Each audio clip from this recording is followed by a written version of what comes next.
It's a ticket to freedom.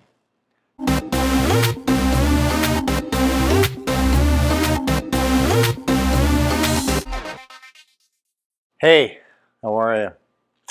My name is Michael Rasa, and I'm married to an unbelievable woman named Debbie Rasa. Debbie and I love aviation. This is our hangar. Welcome to our hangar. This is kind of our lineage of aircrafts that we've got going on here.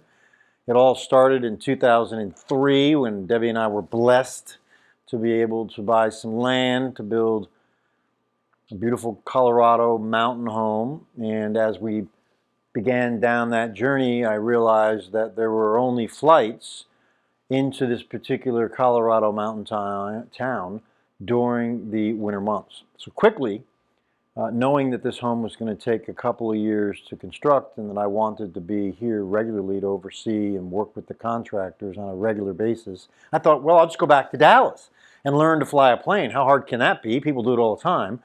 If somebody else can do it, why can't I do it? So I went back to Dallas at the end of October of '03 and began taking lessons. And in August of '04, got my private pilot license. In August of '05, got my commercial multi-instrument. In September 12th, on September 12th of 2007, Debbie took her first lesson. And then it was, I believe, 2010. She took a little time off in between. It was 2010 when she got her private commercial multi shortly right thereafter. And then we immediately in 2000 and late 4, early 5, right after I got my commercial multi, went into partnership with a guy on our very first aircraft, which was a little P-832. These are exact replicas down to the tail number and the colors. And we flew this for about a year back and forth between Dallas and Colorado, the mountain town we built our home in, and we stopped in Liberal, Kansas. And often I would stop just outside of Dallas to pick up my father-in-law. We would go every couple of weeks for a year. Long 5-hour flight with a stop in between. And then I decided that we needed to upgrade, and we jumped right into a King Air 90, an E90 twin turbine aircraft. Couldn't get anybody to insure me. Only had about 300 hours total time. So I hired the school in Dallas. They had about a dozen 172s and about 4 or 5 King Airs and a couple of light jets, and they had an entourage of captains that flew the King Airs and the jets.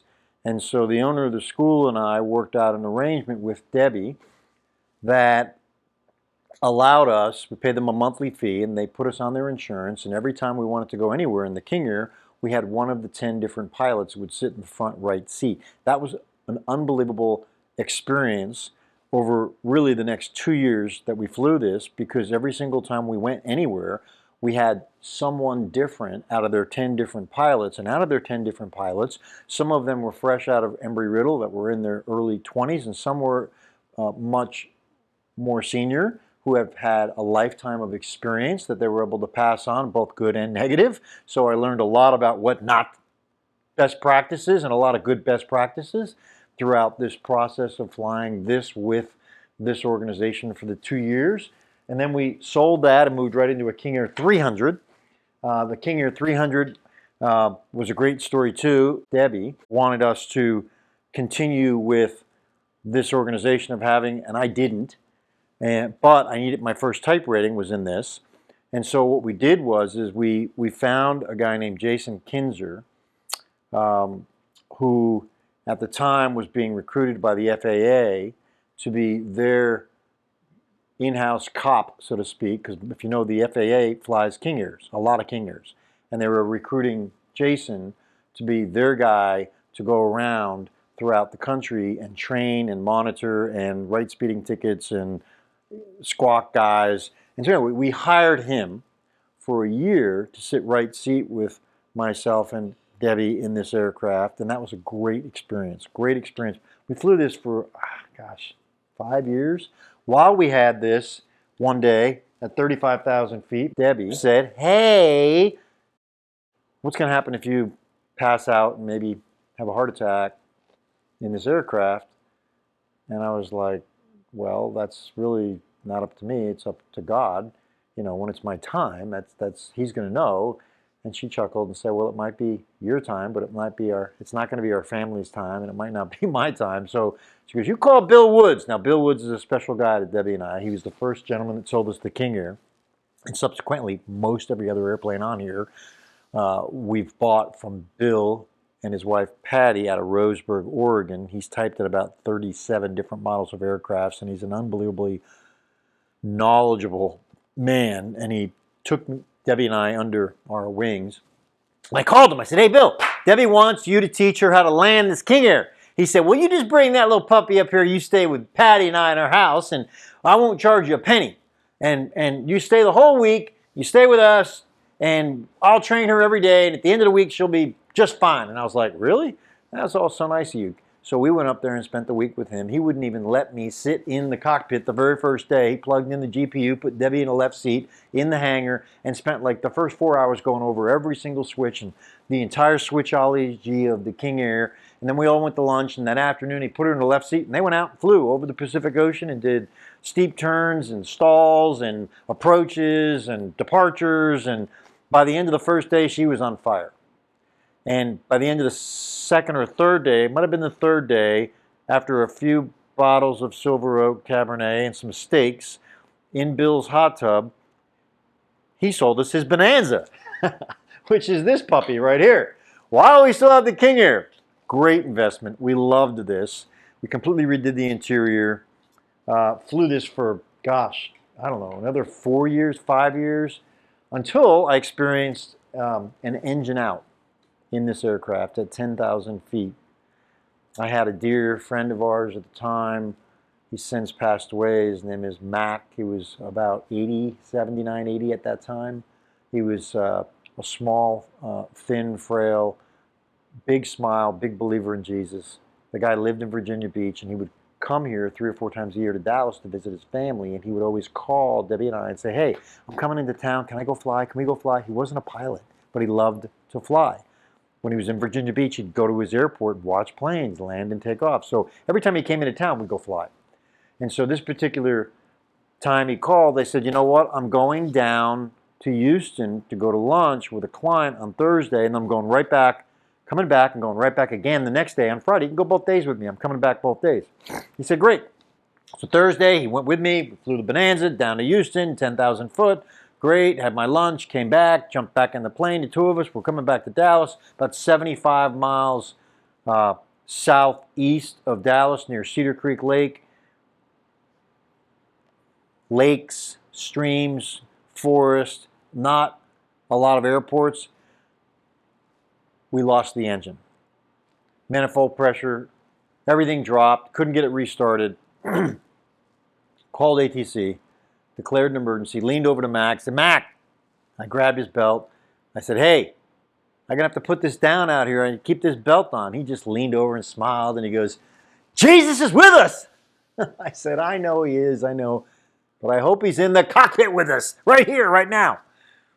And so we called ATC, and I'm looking around, and the closest airport was 15 miles past our glide ratio. There was no way we'd make it. There's just, not even with the winds, there was no way.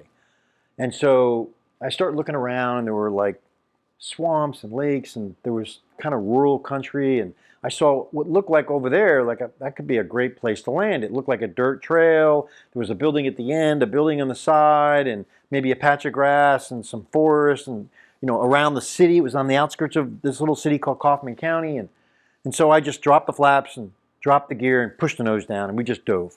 The lineup for final. As I brought the nose up to line up for final, as soon as I brought the nose up, right in front of me were 2 big power lines. I was like, you've got to be kidding me. I immediately pulled the nose up. I come up, I come up, I come up. I get almost to the top line, and I get the horn, the stall warning horn. I go a little further, I get the buffet. I was horn buffet, horn buffet, horn buffet. Not Warren Buffett, stall warning horn, and the buffet from the aircraft. I made it over the wire, push the nose down, recover from the stall, bring the nose down. I'm diving back down again, bring the nose back up again to line up to see where I'm at. I'm in perpendicular to the dirt trail. And what's in front of me? Another 2 wires. Are you kidding me? I have no choice but to go under them, push the nose down. I go under those wires, come back up again, and now there's the green patch of grass, only it was brown. It was off-season January. It was January 2012 is when this happened. And dropped the mains down. They touched onto the grass beautifully, dropped the nose down. I couldn't believe it. Came to a nice, easy up the dirt trail road. About maybe, I don't know, 75, 100 feet from that building. Came to a rest, shut the batteries off, shut the fuel off, jumped out of the aircraft, looked up. First I was giddy. We got on the ground, I kissed the ground. I looked up and there's another 2 wires, right? Like 8 feet above our tail are another 2 wires. I'm like, wow. We turn and look over to our left and there was a fence and a cattle gate that was locked up. And on the other side of that was a SWAT team with their gear out. And it was a state trooper and a sheriff's car. All 4 officers had their weapons drawn. And I'm in a white, like, 3-piece suit. And I'm giddy. I am laughing. I'm just so happy to be alive. And Matt and I, as we broached them, they clearly saw we weren't a threat. They put their weapons down. And the guy's like, boy, they didn't have the key yet, so he was on the other side of the fence. He goes, boy, you came out of the sky. We saw you go over those wires and come under those wires. He goes, how the heck did you do that, boy? And Matt goes, it was Jesus. True story. Unbelievable. Unbelievable. So I called Debbie, and I was like, Deb, you're never going to believe this. I had to have an emergency set down. We had to put the plane down. You had like an accident with the aircraft? Like you crashed the plane? I was like, no, Debbie. I had an emergency set down. We trained for it as pilots. There's no damage to the aircraft, no damage to us. We're fine. It was not a challenge. Of course, I hadn't figured out how I was going to get the plane out of there. And so she came down and picked us up. On the ride back, I said to Mac, hey, Mac, I'm going back down tomorrow for that other luncheon. I'm going to take the King Air. I said, you want to go? He's like, can I pray about that tonight? And I said, sure. Next morning he got up. He goes, I prayed about it. The Lord said I should go with you. And I was like, come on. And so he joined us. And on the way back the next day in the King Air, we got ATC permission to circle low. We got some photos. And it was really kind of fun. Brought the plane back. A couple days later, we met a recovery team. They pulled the interior. They pulled the wing bolts. They pulled the wings. They pulled the horizontal stab. They lifted it up onto a form bed of a truck. We brought it back to Dallas, put a new engine in it, flew another 80 hours. But every single time I got in that aircraft, quite honestly, I was scared because all I could think about was if it were night or IMC. If it were night or if I were an IMC, I would most likely not have walked away from that aircraft. I'd probably be dead. And so it was at that point we called Bill again. I said, Bill, we want you to buy the Bonanza back. We're going to move into jets. What do you recommend? He said, you need a Falcon 10. I was like, a Falcon? And so we bought a Falcon 10. And we redid the interior again. We repainted it. I named it after Debbie. And I think it was April of 2014 was my first jet type rating, and it was this one. And this was a very hard, for me, it was the hardest type rating I've had. Probably because it was my first jet, probably because it's like 40 years old technology in the cockpit, probably because it's super fast. I mean, like 0.94, it's so fast. So got that, hired a pilot, started flying that. We sold the Bonanza. Now I had the King Air and had the Falcon 10. And then, I don't know, about maybe a year and a half later, we sold the Falcon 10, the King Air, back to Bill Woods and bought a Falcon 20. Now, Falcon 20 is a gorgeous, large, long-range, just absolutely fabulous. It's like a Falcon 50 without the third engine. It's pretty much the same cabin. And we loved it. So we had the Falcon 10, the Falcon 20. And we took the 20 when we brought the family and a bunch of people, and we just took the 10 on shorter, more like Buzz Lightfoot rocket ship quick trips, because that's what that was like. Then I got really tired of having 2 pilots. I needed to get back to single pilot. And so I said, Debbie, I really need to get a single pilot. And so we go out and buy a Mustang. While we've got the Falcon 10, while we've got the Falcon 20, thinking we'll put the Falcon 10 up for sale. And we did, but the market had bottomed out, and we couldn't get anybody to pay us anything near what we thought it was worth. So for a while there, we had all three, and after a while, it was like, okay, nobody needs three jets. So we finally decided that we would negotiate the Falcon 10 and the Mustang and trade those, and we traded those to Will Cutter of Cutter Aviation for a deposit on a brand new Honda jet. And coincidentally, the day Debbie got her type rating in, because she got typed in the Falcons, and when she got typed in the Mustang, the day she got single pilot rated in the Mustang out in Orlando Executive Airport, was the same time that the NBAA was going on, and she did it with John Asma at Asma Flight Center. The day she got typed was the day we bought the Honda jet and traded. She's not let me forget that. So then we bought the Honda. Both of us got typed in the Honda. We had the Honda and the Falcon 20, and flew the Honda and the Falcon 20 for a long time. We loved them both. Really loved them both. And then decided we needed something bigger. Decided to sell the Falcon. It was getting too expensive to manage. It was an older aircraft. Sold the Falcon. So now we just had the Honda. Decided we need something bigger.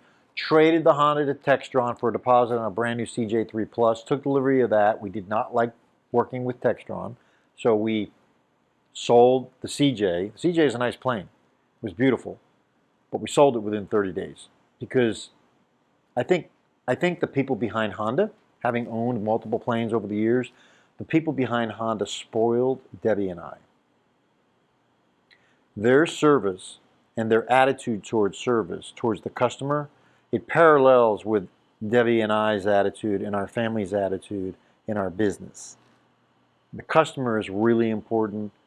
That doesn't mean we do everything the customer wants, but it's really important to listen to the customer and to listen to people. That doesn't mean you change the way you model your organization, but you need to give the customer a voice.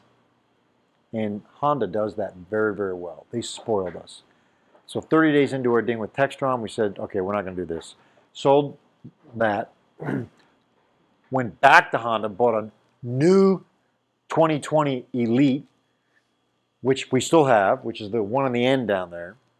But we still, now we're in the end of 2021, we're in 2022, and now we really need a longer range, larger aircraft. Honda's got theirs, they announced. We're first in line for it. When they come out with it in late 25, early 26, we will be buying one of those. But in the interim, we placed an order for a new Phenom 300E, but it won't be delivered till 2023 second quarter. So we've been on the hunt. And just 2-3 weeks ago, on January 3rd, the Lord blessed Debbie and I to be able to find this 2019 Phenom 300E that we just took delivery of, and both of us will be getting typed in it in the next few weeks. So we're really humbled and feeling blessed and fortunate that aviation is such a part of our life. We built this hangar.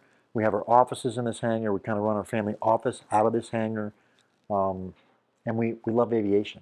For those of you who are thinking about getting involved with planes, or if you're thinking about learning to fly, listen, I flew for many, many years with my older brother. And for years, I told him, you should learn to fly, because he has a business in New Jersey, but he lives in Dallas. Married to his wife of 50 some odd years. And he would always joke with me, I'm too old. There's no way I'm going to do that. At 65-ish, I think, maybe 64. Somewhere in there, maybe a little bit younger. 64, 65. He started taking lessons. Okay? He's now 69. He's on his second aircraft. He flies everywhere he goes. He's fully commercial, multi-instrument. I mean, the guy is a rock star. He's a lot like Debbie. I mean, Debbie's got, 3 or 4 type ratings, and she's a badass. I mean, she just kills it. I mean, she's very competitive. When we fly together, that part frustrates me because she never lets me sit left seat. It's like she is always in the left seat, but I respect her for that. She's really, really good. So my point is, no matter what your age is, young or old, you can do this.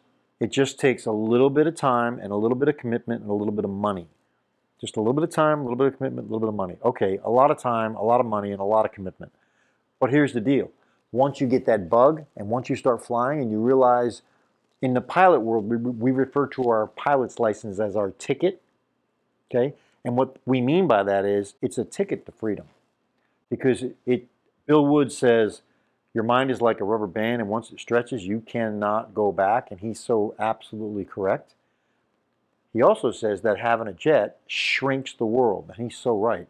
It makes, like, we can get in our aircraft and be anywhere in the United States in 3.5 hours. Anywhere. And Mexico or the Caribbean, and that is a blessing that we feel humbled and honored to be a part of this community. So I would recommend that you give it a shot. Hey gang, here from Hangar Talk. Thank you so much for plugging into the channel, liking, subscribing. We appreciate all you continuous subscribers, and we can't wait to see you on the next one.